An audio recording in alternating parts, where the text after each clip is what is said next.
Hi, I'm Desi Serna, author of Fretboard Theory. In this free guitar lesson, I'm going to show you how I play the popular Christmas carol, Away in a Manger. You can follow along with free guitar tab. Just go to the link in the video description. Now, I play this with a capo at the 5th fret, but in order to simplify things here, I'm going to teach it to you in the open position so that the fret numbers and notes match the notation that you're looking at exactly. Then I'll explain how you can put a capo on and play it in different keys.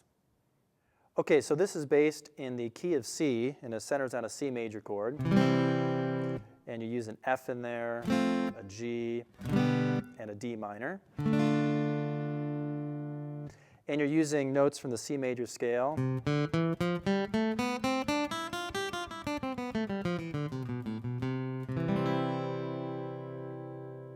So I'm going to teach this to you in steps. The first step will be to just focus on the melody. Then you can add some bass notes, which will begin to develop this into a chord melody arrangement. And then I'll talk about how you can fret and finger the full chords to fill the space more. And then I will talk specifically about some of the things that I do in my own arrangement. So let's work with that melody first. As you're looking at the tab, just ignore the bass notes and just look at the top notes, which are the melody. So it's in 3/4 time, and you've got a pickup note, and the melody sounds like this.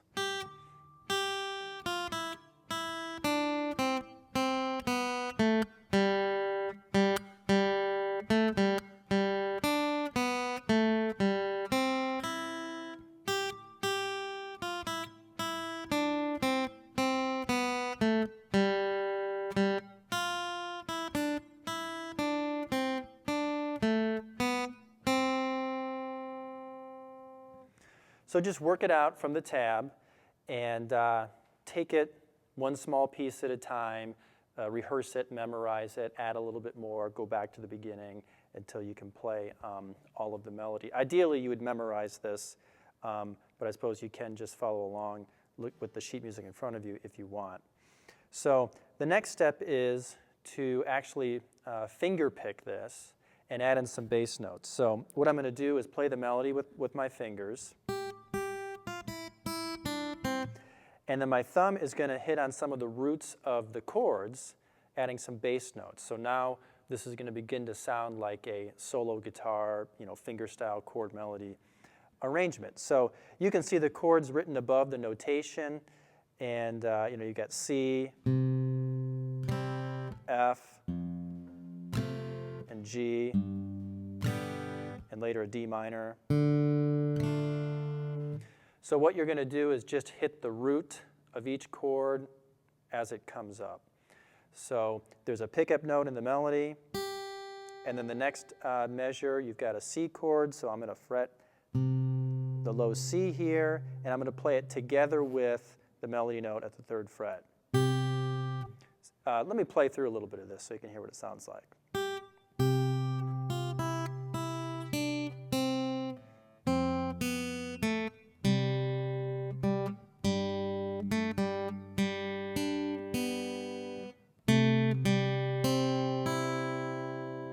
Get the idea? So I'm playing the same melody from earlier, and I'm just putting a bass note in there. I play the C bass note with my 3rd finger. I actually wrap my thumb to play the F, the 1st fret of the 6th string. I play the G with my ring finger, and then my pinky grabs some of the melody. And my 2nd finger too.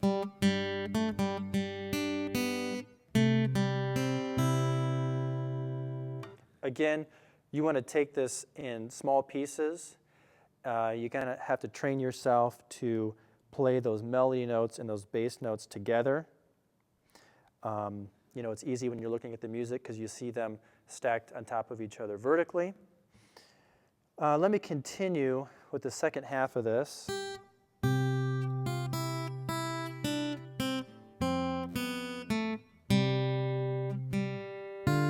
That's the D minor chord there. Back to C, G.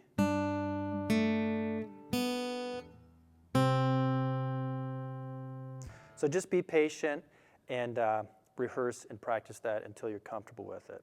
The next step would be to go ahead and fret and finger the full chords and fill in the space a little bit more. So at the beginning, instead of doing something like this,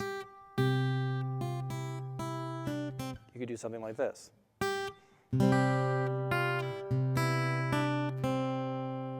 Or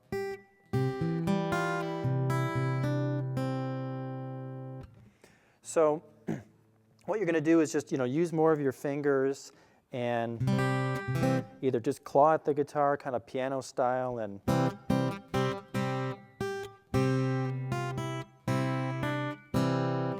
or you could do some finger rolls. I like to do forward rolls.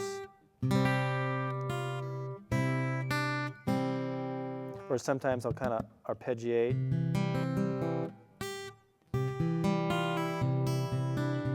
Sometimes I just like to alternate.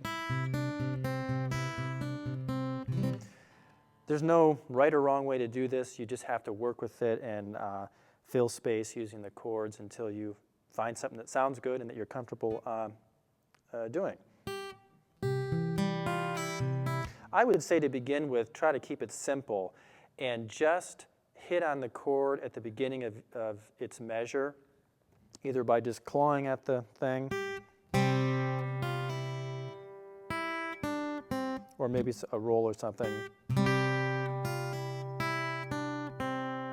Here's the F chord, so I play it like this, and then I wrap my thumb for the low F. Back to C. Now I should point out that when you're playing chord melody like this, you want to make sure that your melody note is the highest pitched note in the chord voicing. If you add more notes above the melody note, then the melody note gets lost. So for example, from the beginning, the melody note's here on the first string, so I want to make sure I at least pick up to that.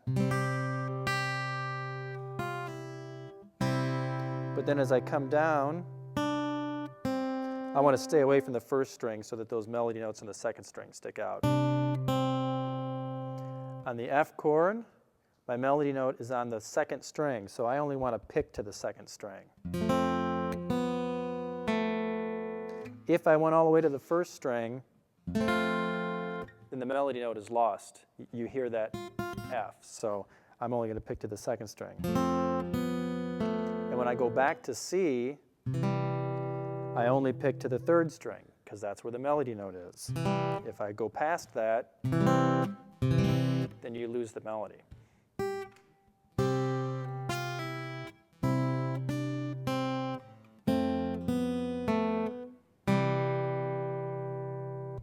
Okay, let's keep going. The next chord is G, and you want to pay attention to your melody notes.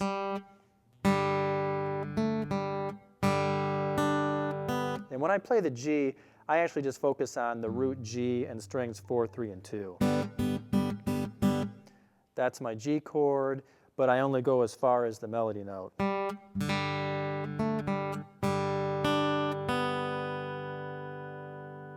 Then you go back to C, and you have to play it with the melody note, which is the second fret of the third string, the A.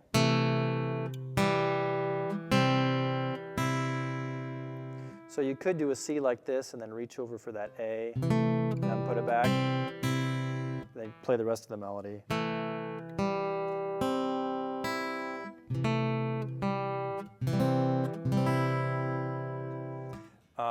I don't like going to the C like this initially, so what I do is I play it like this.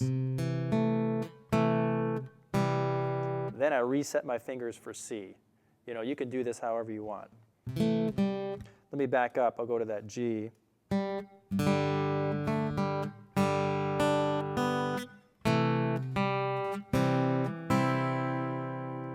From the beginning. And notice how sometimes you got to lift your fingers off a chord tone in order to play the melody, and you put it back.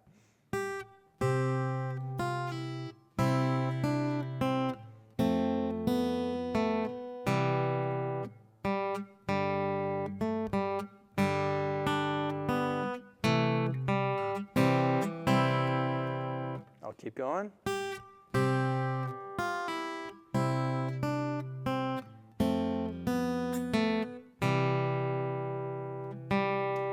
D minor, and your melody's on the first string there. Back to C, G, whoops. So from that D minor,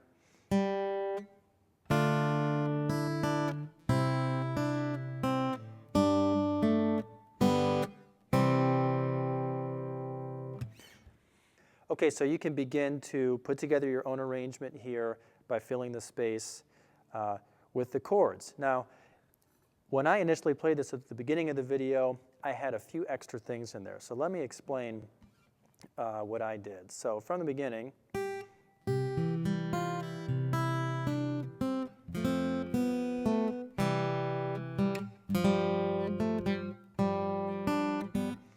I played a G7 instead of a plain G major. So I played the root G, and then I also, well, you might know G7 like this.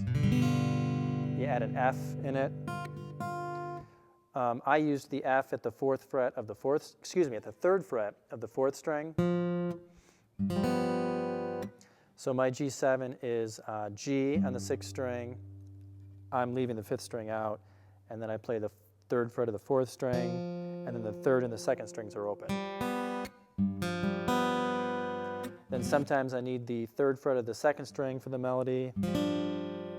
Sometimes I need the second fret of the third string for the melody. So when I went to G, I went to this shape.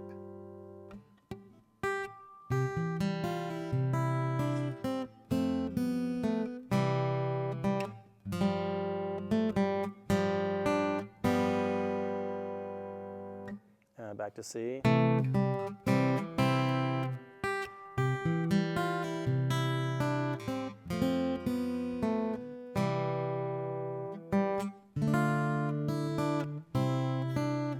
Here's that G7 again.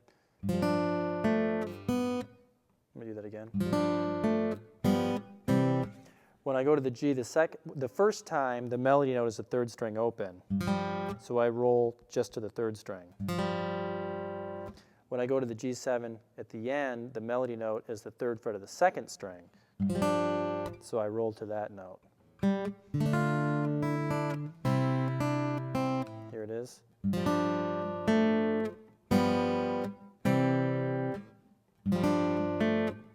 me back up a little bit.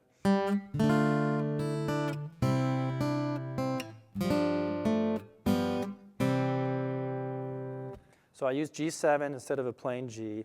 And then also, I added this into the melody. Let me go to the beginning.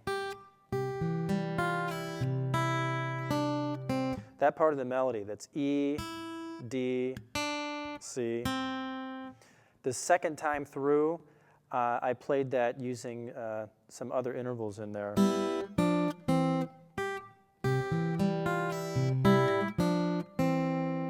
So let me explain what I'm doing there.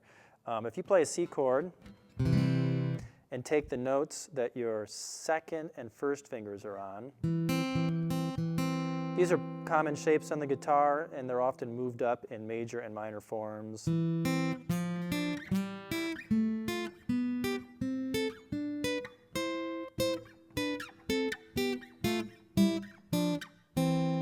Or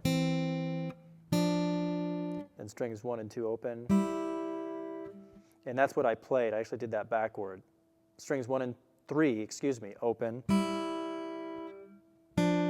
Third fret of strings 2 and 4.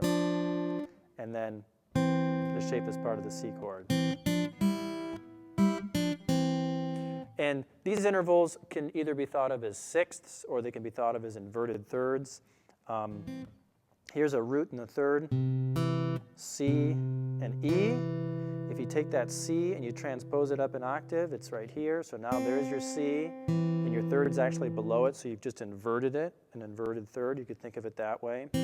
Or in music, when you measure the distance between two pitches, you always measure from the lowest pitch to the highest pitch, and you count up in the scale. So since the E is the lowest pitch, if you play in the C major scale, 1, 2, 3, 4, 5, 6, since these two intervals, these two notes are 6 scale steps apart, you'd say that it is a 6th interval. So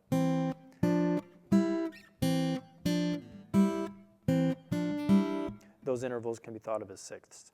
Anyway, so when I played the melody the first time,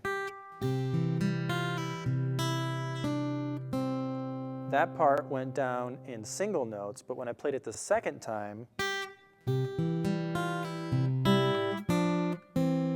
I went down in sixths.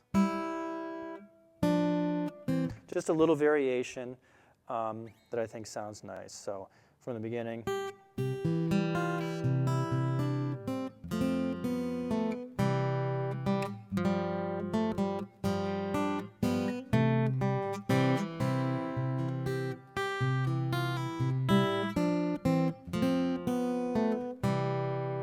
Right?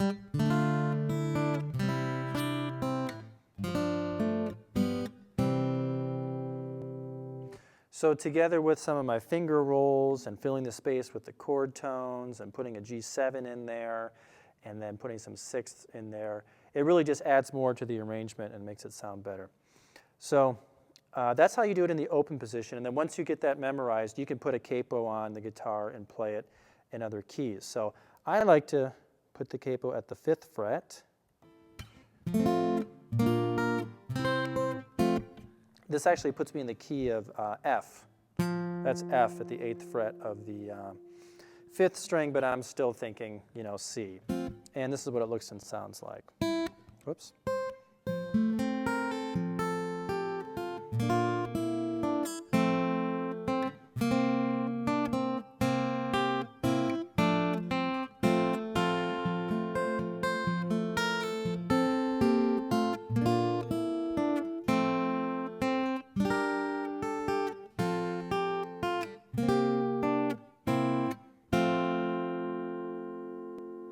So you could try it in the key of F or any other key that you think sounds good or feels right. You might want to, if you're going to sing it, you might want to pick a key that's in your vocal range. One final thing that I'd like to show you is that you don't necessarily have to play this with your fingers. You could do something similar with a pick. So what you would do is you'd finger the chords and you would strum through the chords, putting emphasis on the melody notes. So it would look and sound something like this.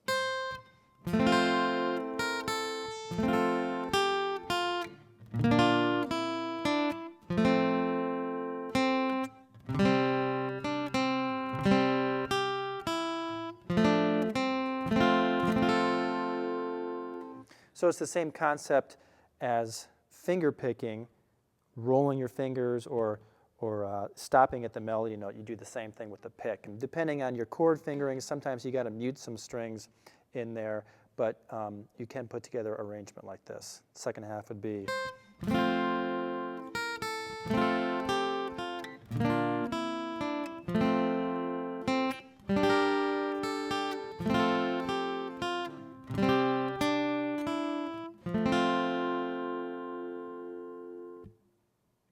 Well, that's how I play Away in a Manger. And now you have some ideas of how you can put together your own arrangement. I want to point out that I do not have any books or DVDs that teach fingerstyle or chord melody technique. My materials focus on music theory for guitar, including scales, chords, progressions, modes, and more. So if you'd like to learn more about guitar theory, then go to my website at guitar-music-theory.com and sign up for a free preview of my fretboard theory book and DVDs. Well, thanks for watching. Be sure to click like on this video and leave me some positive feedback.